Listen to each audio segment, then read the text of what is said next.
What's up, guys? Mark Drumheller here with Dave Gleckner for the Sharp app. XFL Week 2 best bets, and we're going to give you some DFS plays as well.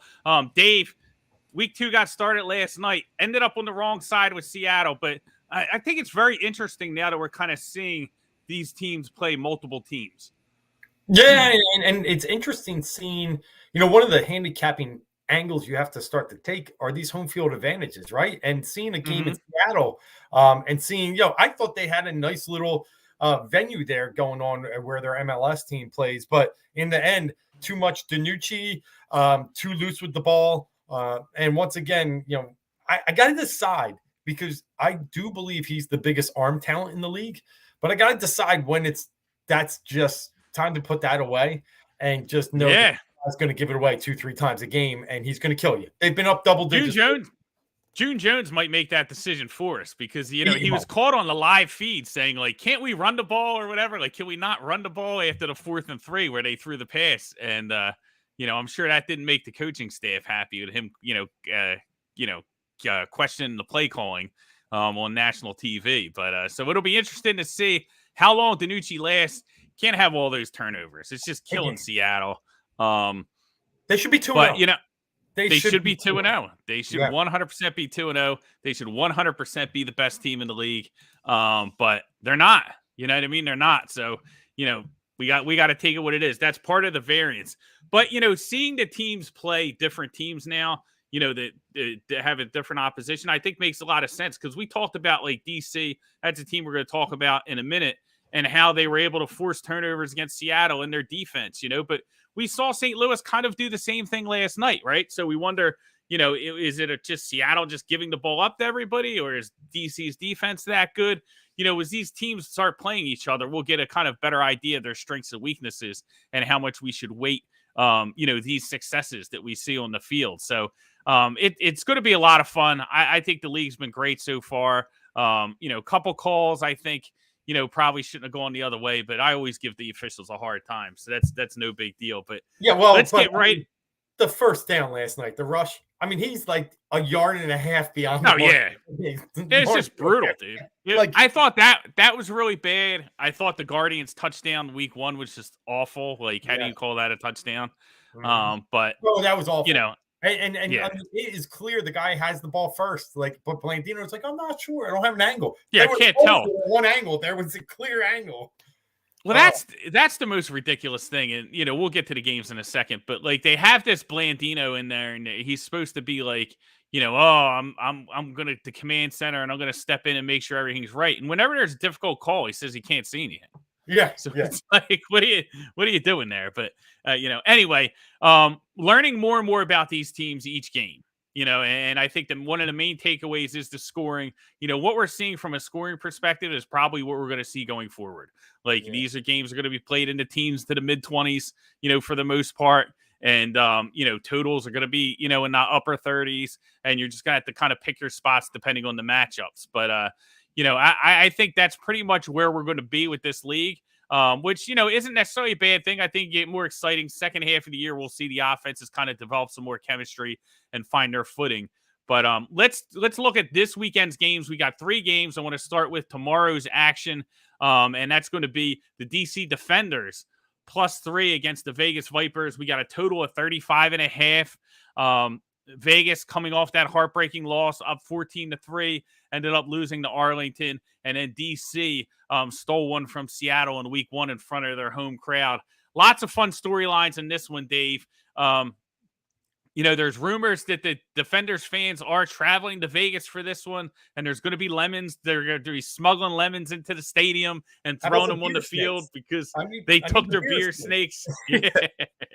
So, the DC fans are fun, man. And it looks like, I want to see how that stadium looks in Vegas and how much of a population is DC fans actually traveling, cross country for the XFL. So that'll be interesting. But when I look at this game, Dave, I'm kind of with you here on DC. I think DC's the side. I haven't bet it yet. I want to kind of see where the market gets. Maybe I'll get greedy. Can it get the 4? I don't know.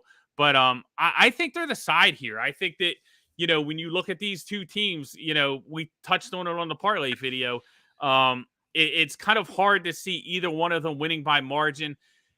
Vegas going to go with Luis Perez again. The depth chart came out today, so Hundley's still not getting to start. So I think as long as Perez is the starter, I think Vegas can be competitive. Like we saw Jeff Badette get loose a couple times. They have some offensive weapons. They did get 3 touchdowns against Arlington, but it just wasn't enough because of the turnovers. And I'm not confident that they kind of clean that up. I think DC attacking defense will be able to force some turnovers. That'll probably be the difference in the game. I don't think DC is a great team. They're probably going to be like somewhere in the middle, fighting for a playoff spot or whatnot. But I think they're probably going to do enough. Getting 3 points, I think it's a pretty big number here, especially in the XFL where we have all these close, compact scoring games. Yeah, I like DC as well. I just think overall, the running game is going to be effective enough in this one. You watch Arlington, Devion Smith getting 15 carries, and overall them getting close to 100 yards as a team. They were able to move the ball against Vegas, and I think that's going to be the key to success here with DC. I think they sprinkled in that D'Eriq King stuff just to throw Seattle off guard, but I think they'll do it again this week. I think Tiamo will be the primary guy early in the game, and then throw him that curveball late. And I think there could be some value to that. And then on the defensive side, I just really, really respect Greg Williams. It's the same when I'm looking at Wade Phillips over there in Houston. Those types of defensive coordinators that really have seen it all, done it all, because he made huge adjustments against DiNucci. They went and carved them up in the first drive and a half. After that, they couldn't move the ball. And he found ways to drop back in his zone, throw surprising blitzes at him. And I think he'll do the same here against Luis Perez, who, again, an XFL lifer in a way, right? Been there in 2020. Yep. And now back here again. I'm nice quarterback, but not one that you're just going to be worried about. You can drop a little cover 2 on him. He's not going to beat you deep, and just try and throw some disguises at him. So I think the advantage there for DC, both in the running game and defensively. Yeah, it was just, like I heard Rod Woodson talking about Perez after the game, and he was just like, he's like the one play you got to throw it in the dirt, and he's like the other one's like a hitch. And he throws it on the inside. You can't throw it on the inside. You got to throw it on the outside. But he just sounded like exasperated, like he can't wait for Brett Hundley to get in there. So whether we see Hundley this weekend, I don't know. But, I think even if we do, it doesn't push me to Vegas. Even though I like Vegas, I think they're probably going to be one of the better teams once Hundley gets in there and gets rolling. They have a lot of weapons. The defense was solid against Arlington. But I just think the issue is him coming in, if he comes in mid-game, first action, bunch of players he's never played with. I don't put a lot of stock there. Again, I think this is going to be a close game. So if I can get the field goal, I'm going to grab it. The total at 35.5 didn't touch, but smells under. It does kind of smell under. Yeah, it does kind of smell under. I mean, 35 is it's hard to sit there and be like, I can't wait to hammer the under here, but it very well could be an under game. Yeah, let's talk from a DFS perspective real quick. We do a lot of work over on the Win Daily Sports, which is a sister network of the Sharp here. And a couple guys you want to look at. Don't touch the DC quarterback. We've already said Tamo's worth 9,700 in the main slate, and he's like the 3rd highest quarterback. But we just don't know with D'Eriq King. And on the other side, I'm not in love enough with Luis Perez for him to be a viable play. I think we'll save our quarterback play for later. So 2 guys I'm looking at, Abram Smith. Look, he had the 3rd most carries in week 1 in the XFL, and I think that goes up even higher this week. I think they were off script last week, getting down big early against Seattle, where Smith will get more carries. Plus, he didn't get the goal line carries. D'Eriq King stole it, and Jordan Tiamo stole it. They both got rushing touchdowns. I think that changes this week. So I like him from DC and DFS. And on the other side, but that was just really good. And I think you got to keep playing Badette. They have a good receiving core, but I think out of all of them with Geronimo Allison, Martavis Bryant, I think you got to go Badette right now. He just seemed to be the guy that got open. 11 targets, 9 catches, really good game in week 1, 2 touchdowns. So look at that. And then lastly, a surprise pick. Look for Jaquez Ezzard. Now, he played for Sam. Love him. Love my guy. Ezzard's my guy. Game-winning touchdown to win the futures, plus 500 during the COVID year in the spring. I knew you'd love it. Sam Houston. That's my guy, dude. Ezzard is my guy. And listen, he only got 1 target and 1 carry in week 1, but he's also their punt returner. He could break one at any time. He was an all, NCAA punt returner. He was awesome. And he had this is how good he was at Sam Houston. And I think he played at Howard a little bit. He averaged 4 catches a game, but he averaged 19 yards per catch. He was almost getting 80 yards a game on just 4 catches. He's a speedster. If they can just get him the ball, I think ignore his stats from last week. They got to get him the ball. I think he could be a sneaky play. Yeah, love him, love Bidet. And like you said, Luis Perez, like, they have these weapons that can get downfield like Bryant and Allison, but that's not really like who Luis Perez is. He's going to go to the underneath guy. He's going to go to Bidet, in the slot and, get him the ball in space, hope he can make plays. So I think that makes a ton of sense. Hundley gets in there. It might be a little bit different, but as long as Perez is quarterback, I think Bidet's going to be the guy there. So perfect. Let's move on to a game that I think is fascinating. And this is a good one.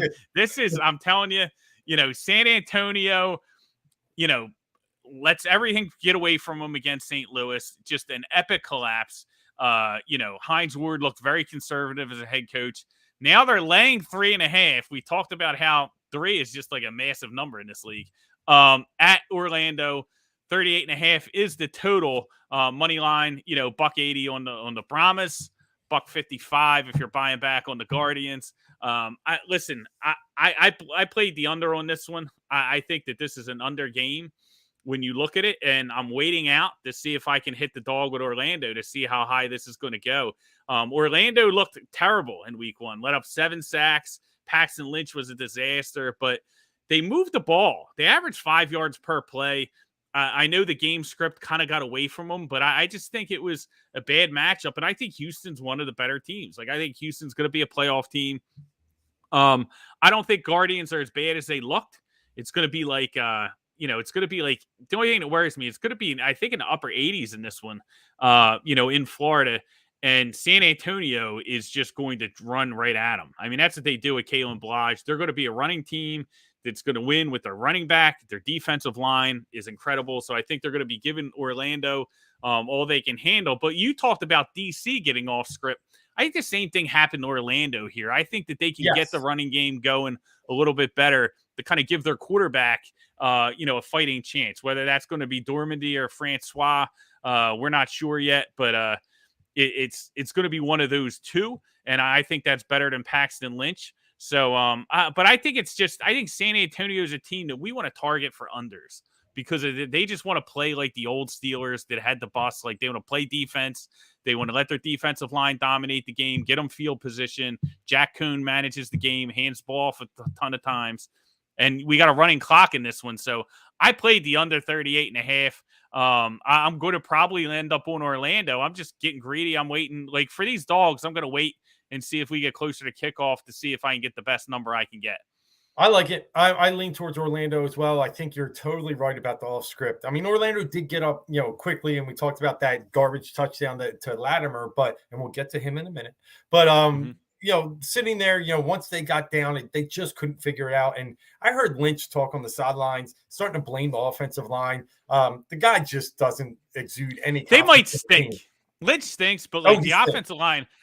There's a possibility that the offensive line is just like really bad that they can't do anything. We'll have to see. Like, this week, we'll have a better idea of like how much of it was like Wade Phillips and his pass rush, how much of it was the Orlando defensive line. But he's probably half right, but he stinks too. So would you want to block for him?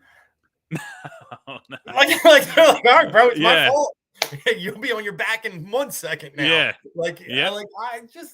There's a time and a place, bro. You got benched in every conceivable league around, to the Canadian, to the USFL, now the XFL. You just got to keep your mouth shut. So, but again, I do think there's value in the Guardians. I really do. I think T-Buck can learn from that. It was his first week on the sidelines. He's only been coordinator before. So I do think there's value in the Guardians, and I just don't have enough faith that. Can San Antonio really put up 20? Because I think you need 20, to cover a 3.5 4-point spread in this league. And I'm not sure they can get to 20. Yeah, I don't think so. They might be able to, but my whole thing is just the way they want to play leads to close conservative games. And then the fact that that's kind of like what the league is anyway. I think you have an Orlando team that's going to try and run the ball and slow down the game from an offensive perspective too, because they don't really trust themselves, right? So they're going to want to kind of, shorten the game and keep it tight. So I think all those things kind of coming into it, like you have Cone, the game manager, you have them just wanting to run the ball, you have, San Antonio's defensive line. And it's like, you watch San Antonio, they dominated that game against St. Louis, like absolutely dominated that team and couldn't score any points. Like, couldn't, like, the red zone offense was awful. So, like, you're going to lay 3.5 points with that? Like, I can't do it. Like, maybe I'm wrong and maybe like Orlando's that bad, but I'm going to bet against it. I'm just waiting to see if I can get the best number, but I'm definitely already fired on the under. So I think that's probably the best play here. What do we got cooking from a DFS perspective? Well, yeah, we're all in on the San Antonio running game. Kalen Ballage had the most touches by a mile in week 1, 25 overall. And then now he's playing one of the worst rush defenses, if not the worst. So all in on Kalen Ballage. I know everyone else will be, but sometimes, in DFS, you do have to get different, but that doesn't mean you don't have to take the most popular player. You shouldn't take the most popular players. So there is some times to roll with the top dog. And in this case, I think there's value. When you see a guy getting 25 touches, the next closest is 15. There's a big reason to actually, get behind that. And what Drum said earlier, as far as San Antonio's kind of methodology with the old school Steelers type offense, I do think he gets those touches this week. On the flip, I would love Francois. I don't know if he's going to start, but an ex-FSU quarterback, I always got to take a chance. And 6,900, I could see value. But we're going to wait. We're going to punt on quarterback from both sides here. We're going to go back to our value play of the week last week. And it's Cody Latimer. Once again, way underpriced, 3,700. He got 6 targets last week, caught 5 balls, 51 yards, and a touchdown, raked in 17 DK points. And then he's still under 4,000, almost the league minimum. Please give me Cody Latimer. And then look, Eli Rogers got a decent amount of targets. So I think he had 7 and he's down to 4,000. So that combo there of ex-NFL players, I think you got a real reason and you can build a big lineup if you take them cheap as value players. Yeah, I love it, man. I think you're 100% right. And, staying away from the Guardians quarterbacks is a great idea. Because of the instability on the offensive line, just the uncertainty of how bad I mean, it's a possibility they could be awful, but we're going to find out because they're playing what could be the best defensive line in the whole thing this week.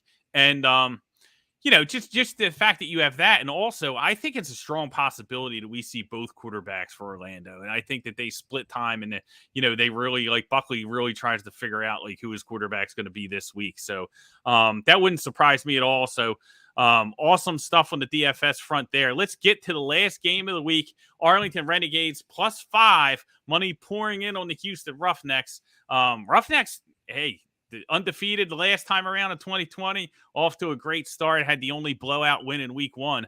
On the money line, they're -200 +170 if you like Arlington. And Dave, I bet the hell out of this at 3.5 when they open this up. I like Houston here. Arlington is a team that this is the one team that I am just so far away from the market on. Like they had, I don't know what the futures odds are today, but they had yesterday, they had like, it was Arlington in second place, like right behind, they were like +400. Houston was +350. I don't know what Arlington did to deserve that. They're the only team in the XFL that hasn't scored an offensive touchdown. They got the game handed to them on a silver platter, last week. I just, when I look at this team, Plitt's not hit at quarterback. No. They really don't have playmakers on offense. Like the running back's okay, but they had a lot of yards, but Stoops ran the ball 31 times for 83 yards. So, it's less than 3 yards a carry. And, to me, that's a red flag, not in the sense that like, hey, they were inefficient running the football, but that knucklehead Stoops was like, oh, let's do it 31 times. Like, even though he can't run. And that's kind of like, I don't have any faith in this team. And guys, like Stoops, just because he's a popular name, he was 2-3 the last time around with one of the most talented rosters in the league. So, I'm just not a believer in this guy. I'm not a believer in this Arlington team. Now we're getting up to 5, Dave. Like, this feels like a lot of points, but I'm still going to take the Roughnecks. I like Houston. I love this run and shoot offense that they run with A.J. Smith as the offensive coordinator.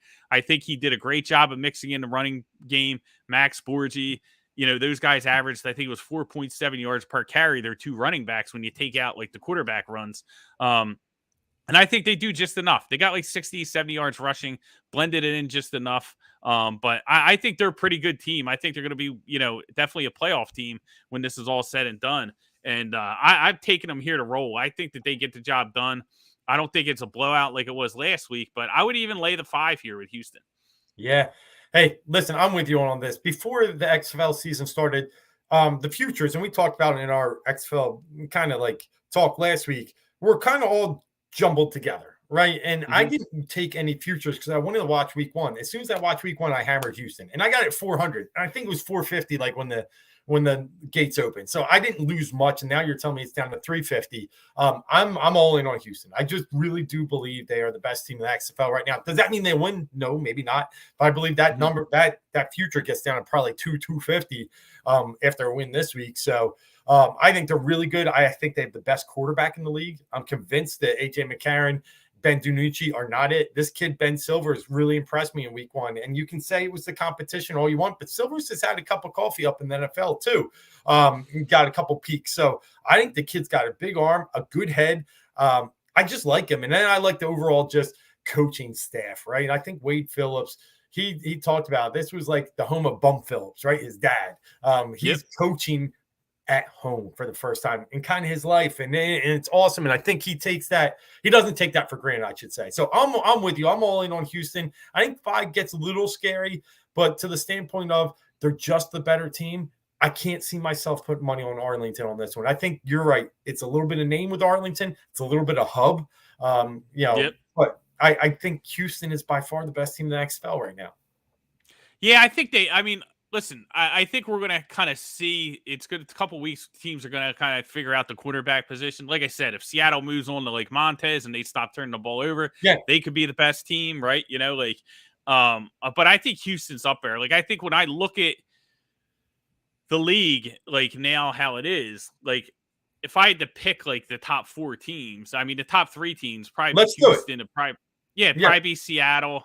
And then, if I'm, after that, like it's kind of like I think there's like a second tier, like almost like St. Louis could be at the top of that middle tier. But I don't know. I mean, they kind of got dominated 2 games and somehow they're 2-0. But they're going to be there in the end because they not only did they win 2 games that they probably shouldn't have won, but they did it on the road. So they still have all their home games left. So they have 5 home games left and they're already 2-0. So I think they're probably going to be a playoff team. And whoever gets, those other spots, like it's going to be tough. Like I think, Vegas has a chance if they can get the quarterback situation straightened out. Again, San Antonio, if Cone, it develops and they get more aggressive, they could be tough with that defense. But I really do think that like it's kind of like a rat race in the middle there. But I think that, the most high end potential, I think, is with Seattle, Houston, probably those 2 teams. Yeah, I'm going to go right now. My rankings will be Houston, St. Louis, and I'm going to say DC, but I'm with you. I think Seattle is the second most talented team and should rise up there. But as long as I keep seeing these issues and errors, they gotta fix that, dude. Yeah. And it's not all DiNucci. Like they muffed the punt, like but they fumbled a running back fumbled. Like, come on. If the quarterback isn't turning the ball over, if they're not turning the ball over like this 1,000 times, like they're the best team in the league. Now, can they clean that up? I don't know. I thought they'd clean it up this week. They didn't, so I don't know. So we'll kind of have to see, but I think it'll take like last time around in 2020 in the XFL, like when week 5 was the last week before they shut it down. And scoring kind of jumped from like 20 points a game to 24 points a game that week. So I think that's kind of the time, like that week 4 and 5, when we really look at it and be like, okay, like this is who these teams really are. Like now that they're comfortable and kind of see who steps up. Yeah, I agree. Well, looking from a DFS perspective real quick here, from the Arlington side, you mentioned it. It was all run and almost nothing else except for one thing, and that was Sal Cannella. And I think he's the best tight end in this league. He had some time at Auburn. He had a little taste in the NFL, but couldn't make it out of camp.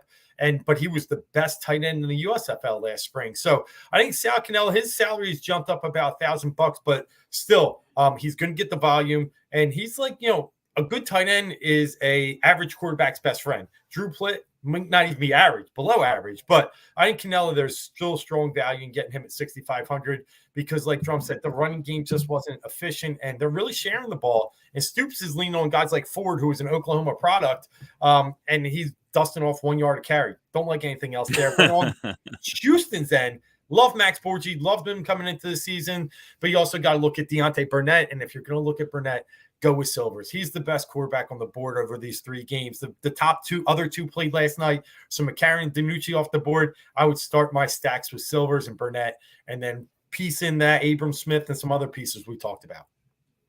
Yeah, absolutely love it, man.